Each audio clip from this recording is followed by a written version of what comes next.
All right, now, brother, do you need attention? Let's go here. Okay, number one. Matthew says, so was fulfilled what was said through the prophets. He will be called Nazarene. Number one, he didn't say prophet. Prophets. So he's not telling you there's a prophecy that says this. He's saying that this is a general statement found in the prophetic writings. Because when Matthew wants to show you he's referring to an actual prophecy, he doesn't say through the prophets, he'll say through the prophet singular. See it? Do you notice the difference here? Yeah. So okay, it's so that's more of a tradition, right? No, not a tradition, brother. It means if you read the Old Testament as a whole, you're going to walk away realizing that the prophetic witnesses he's a Nazarene. Not that there's an actual verse with those words. Oh, yeah. All right. I get it. You with me there? Because when he wants to show you there's a prophecy, he doesn't say through the prophets, plural. You guys see it? He says prophets said he's a Nazarene because it's not an actual verse. He's summing up the general teaching of the prophetic scriptures as a whole. Because when he wants you to know he's speaking of a prophecy that you can find, he'll say all this took place to fulfill what the Lord had spoken through the prophet singular. Again, for this is what the prophet has written, singular. You see it? And so was fulfilled what the Lord said through the prophet singular. Then what was said through the prophet Jeremiah singular. Do you see it now? The pattern? Yeah. This is he who was spoken of through the prophet Isaiah singular. You got it now? First, did you get the first one? I don't want you to be too slow. No. You sure? Because the way you're speaking, slow. No, because this is how you say. Yeah, I get it. No. It's 3 in the morning here. Again, you call me 3 in the morning. What's up with you and being up at 3 in the morning? You know that's scary, right? I mean, it's one of the few times you go live, so I can catch up. I gave you my email to contact me to tell me what time you want to go. You forgot my email? I mean, man, I thought there was no one who could be as slow as Odd in this world. But you, an apostate Mormon, you're kind of giving him a run for his money. Did I not give you my email and say, contact me? We'll go at a time where it's not too late for you. But anyway, so you got that first pattern, right? So right there, Matthew's telling you he doesn't have any single verse in mind. We got it there? You understand? Read your Bible carefully. He says, so was fulfilled what was said through the prophets. Right there, he tells you he doesn't have a specific prophecy in mind. He's not referring to a verse. He's saying that the prophetic scriptures teach this as a general truth. So then you're going to have to know what it means for him to be a Nazarene. Because the pattern is when he wants to refer to an actual verse, he'll say, well, was spoken through the prophet.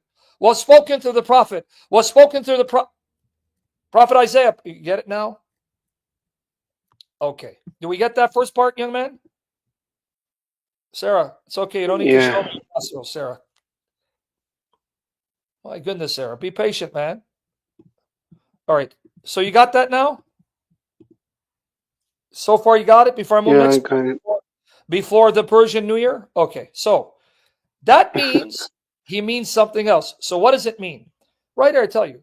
The aforementioned text make it abundantly clear that Matthew's use of the prophets in the plural in 2:23 indicates he did not have a specific prophecy in mind. Instead, he clearly had the prophet witness. Oh, the prophetic. See, another typo. Thank you, brother, because I need to correct these typos. Thank you, brother. I hope you don't mind. I'm going to get your answer. Just be patient. Then you can go get some beauty sleep. All right? Well, it's okay. Well, you're already beautiful. He had the prophetic witness as a whole in view. Yeah, let me just hear it because in case I need to correct it. Okay, so then what does it mean then? What does it mean he'll be a Nazarene if I see the scriptures? Oh, well, here it is. Line number 1. One of the prophecies, Isaiah 11:1, calls Jesus a netzer. Here it is. A shoot will come from the stump of Jesse, from his roots, a branch. Netzer. There are two words for branch. Semach and netzer or netzer. Here it says this branch, root, that comes from Jesse, the father of David, he's a netzer. Now guess what Jesus' name title was? The Messiah is called the netzer, the branch. The word netzer sounds like the Hebrew Nazarati, a Nazarene. In fact, you know what his Aramaic name would be? Or his Hebrew name? Yeshua ha-Notzri. Netzer. Notzri. See the pun on words? Yeah, that's even more complicated. I don't even know what you mean. I mean, what's more it's a complicated? wordplay, right? Yes, So, because why? When Moses is taken out of the water in Exodus, it says his name was called Moshe because he was drawn out of the water, because the word draw comes from the same root where you get Moshe. Or he'll be called Isaac because it means laughter, because Abraham and Sarah laughed. So he's called Isaac, laughter. What's so complicated about it? The Bible uses this all throughout the Bible. Or when Esau came out, he was called Esau because he was hairy. Yeah, I mean, I meant that it's more indirect. It's in other words, it's so biblical that you didn't know it because you didn't realize all throughout the Bible you have what's called play on words, pun on words, where someone is named and that name is derived from some action. For example, Isaac is called laughter. Isaac means laughter. Why? Because Sarah and Abraham laughed. So he's called laughter. Esau is called Esau because he was hairy, and Esau means hairy. Adam is called Adam because the word Adam can also mean from the ground. Right? Yeah, I get it now. You sure you get it? Or Moshe, because he was drawn out of the water. And the verb for draw comes from the same root as Moshe. Yeah. So, Yeshua ha-Notzri. The Notzri, because he's a netzer. Where's the problem, mister? No, there's not a problem. It's just I didn't get it at the time. Yeah. That's okay. You don't. That's why you seek and you'll find, mister. Yeah. Right? Sheikh GPT tried to deceive me. Deceive you. So it's a play on words, right? Play on words. But also, to show you this is not a modern interpretation, guys, nothing new under the sun. These holy saints, spirit-filled fathers, theologians already addressed these objections. Saint Jerome already addressed it. And what is Saint Jerome's explanation? Here it is. Letter 57 to Pamykhios on the best method of translating. Here you go. Long before we existed, here is Saint Jerome. Once more, it is written in the page of the same evangelist, and he came and dwelt in a city called Nazareth, that it might be fulfilled which is spoken by the prophets, he shall be called a Nazarene. Let these word fanciers and nice critics of all composition tell us where they have read the words. So he's challenging him, show us where these words are found. This Jerome, one of the greatest theologians who ever lived, and my patron saint. He's actually my patron saint. I pray that Saint Jerome prays for us, and the same spirit that fills you, fills us, to love Jesus the way you did. We honor you, Saint Jerome. You're glorified with the Lord. And I pray I will join you to glorify Christ. Pray for us. The Lord have mercy on us. Now watch here. Right here, what he says. Let these word fanciers and nice critics of all composition tell us where they have read the words. And if they cannot, let me tell them that they are in Isaiah. Oh, so we didn't come up with this. He's telling you it's in Isaiah. For in the place where we read and translate, there shall come forth a rod out of the stem of Jesse, and a branch shall grow out of his roots. In the Hebrew idiom, it is written thus, there shall come forth a rod out of the root of Jesse, and a Nazarene shall grow from his root. How can the Septuagint leave out the word Nazarene if it is unlawful to substitute one word for another? It is sacrilege either to conceal or to set at naught a mystery. So what is Jerome saying? You got to go to the Hebrew. He's saying you can't just go to the Greek version. You got to go to the Hebrew. Because if you don't go to the Hebrew, you're not going to see that the word Nazarene comes from the Hebrew, Netzer. So you got to consult the Hebrew. Do you guys see it, Orthodox? You can't just stay with the Greek. But also there's another meaning. Remember it says prophets in general? Yeah. Prophets in general? This year, buddy, before the rapture. I can't hear this guy. Yeah. What took you 5 years through to the prophets? No, so I responded. Just my microphone is. Yeah, blame the microphone. It's like blaming the woman in your life for your problems. Okay, now there's another meaning. Remember, prophets, meaning you're going to find that he's called Nazarene throughout the scriptures, if you know what you're looking for. So there's another meaning to Nazarene. Nazareth was a place looked down upon by the Jews. Nazareth was considered to be a place of ill repute, meaning it's like you go to a city, there's like, say, I don't know, you're not from where I live. Imagine the area you're in and the worst part of town, and a guy comes out of it claiming to be a prophet. You'll say what? This dude is from here and he thinks he's a prophet? It's like in Chicago, the South Side ghetto. A guy comes out of the ghetto and you're telling me he's the one we're looking for? You with me there? So the word Nazarene, the word Nazarene came to also mean, in a deeper manner, one rejected, looked down upon. Nazarene, because Nazareth was looked down upon. How do we know? Here it is, guys. Philip found Nathanael, told him, we have found the one Moses wrote about in the law, and about whom the prophets also wrote, right? Jesus of Nazareth, the son of Joseph. Nazareth, can anything good come from there?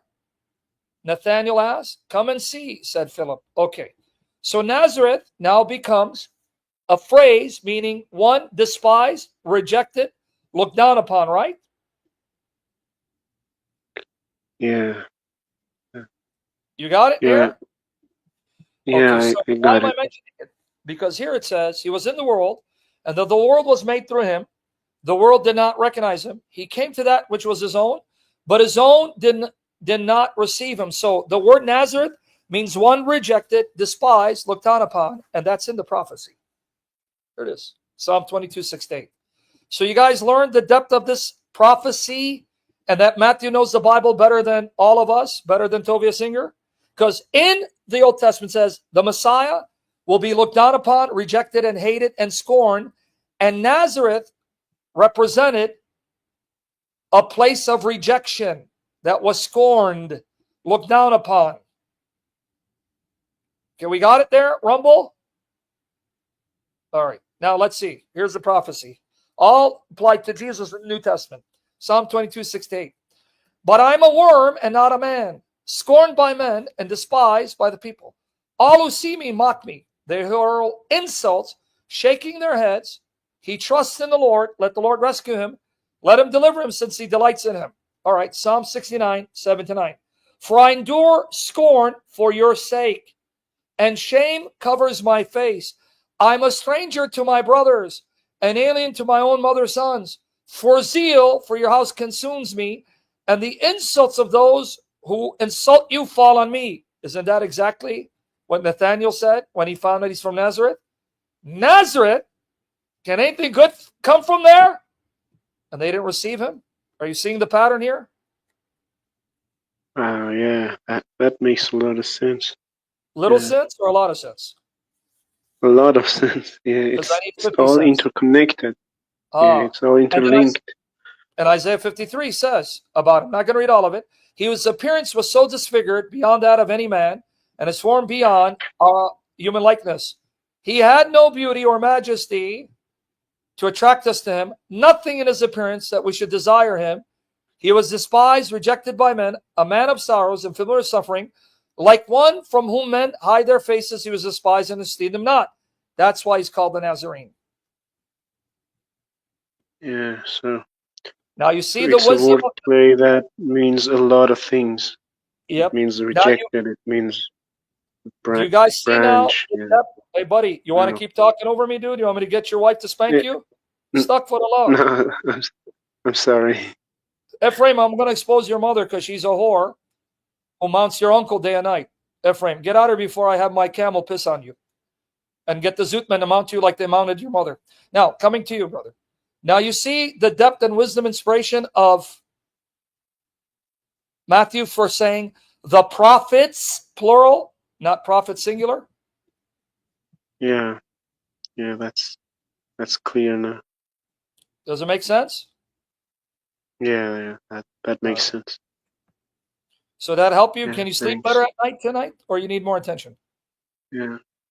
Yeah, that's good. Yeah, thanks. Are you sure you're going to sleep good at night? You're going to be nice and warm?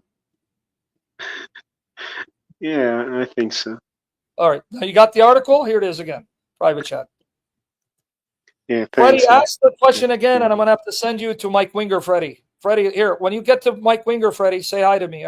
Say hi for me. Hold on. David, I'm going to bring you up next. Hold on. Freddie, Mike Winger wants to say hi to you, brother. So give him my love.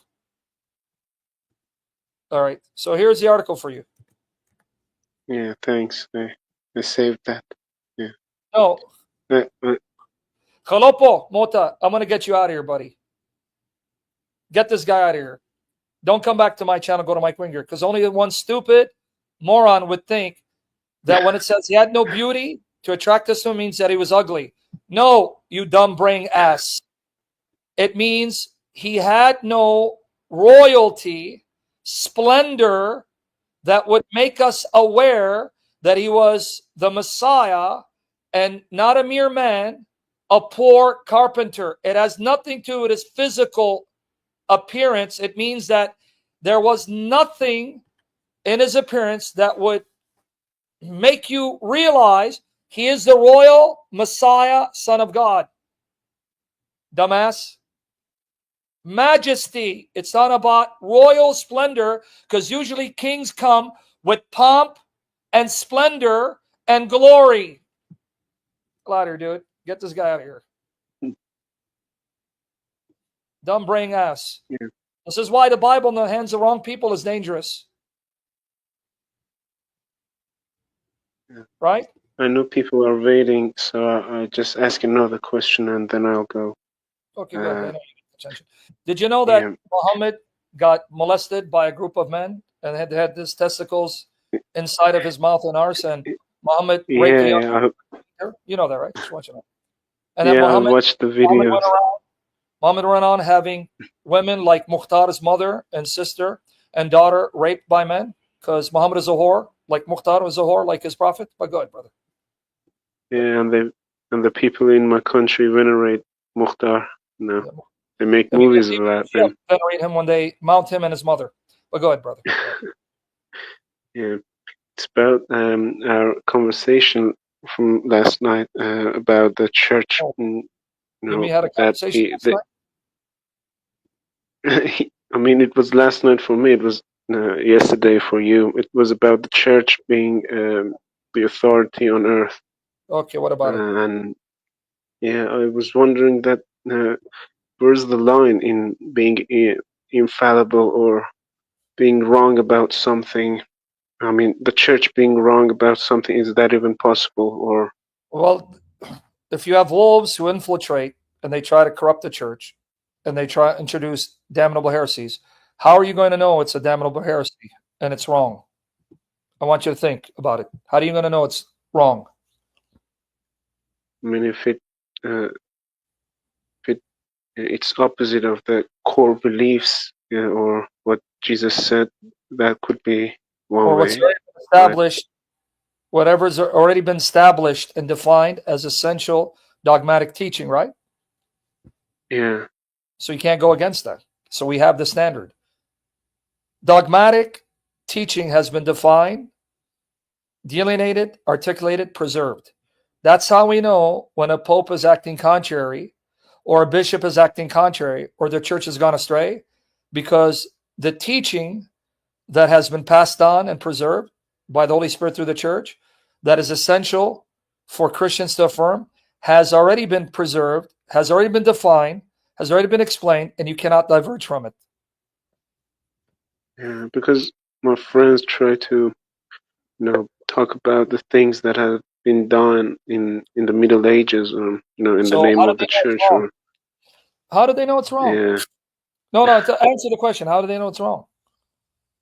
I mean, mm, they they don't really know, but I mean, the No, let's people assume that have been killed, yeah, then let's assume they do. How do they know that was wrong? Meaning they have defined dogma that has been yeah, preserved and known, so that's why you know they're wrong. But you wouldn't know they're wrong if you didn't have the dogma preserved, explained, delineated, and articulated. So that actually shows us, hold on, how did you know that was wrong?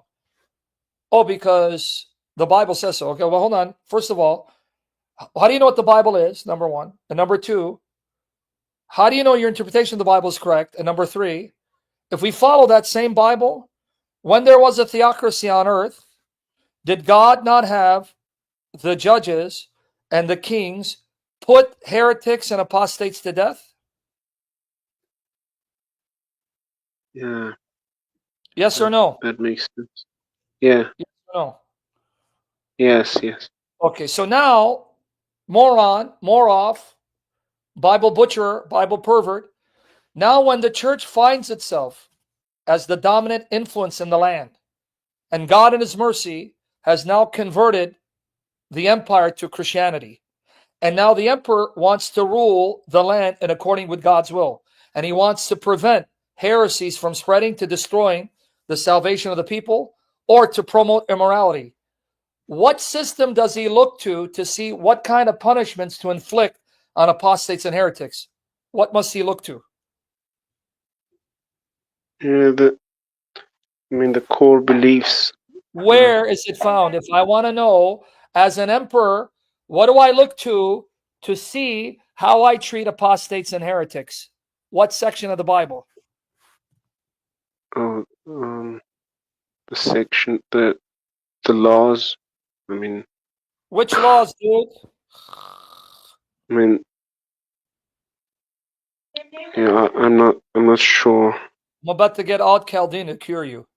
What part of the Bible deals with what to do with apostates and heretics?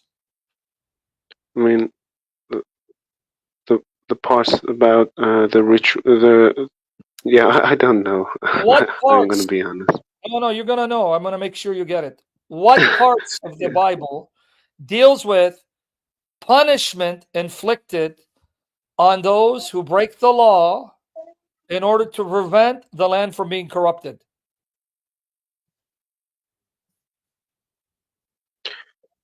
Um, I mean, the parts where Jesus talks about, Brother, you know I got to yeah. block you, right?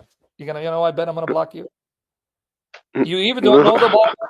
No, I'm going to block you. You don't know about, you know why? Genius, I'm not brother, sure what parts are you. I just genius, don't. genius, Yeah, genius. Listen, how the hell are you going to yeah, go to yeah. the New Testament when Jesus shows up when the Roman government is in power?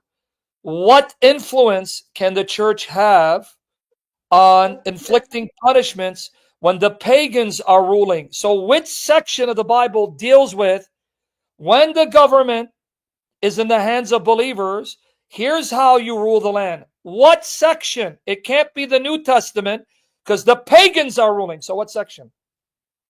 Oh, then the Old Testament. Yeah, Thank you, my beautiful genius brother. I want to kiss your bald head. So, in that yeah. section, Sorry about that.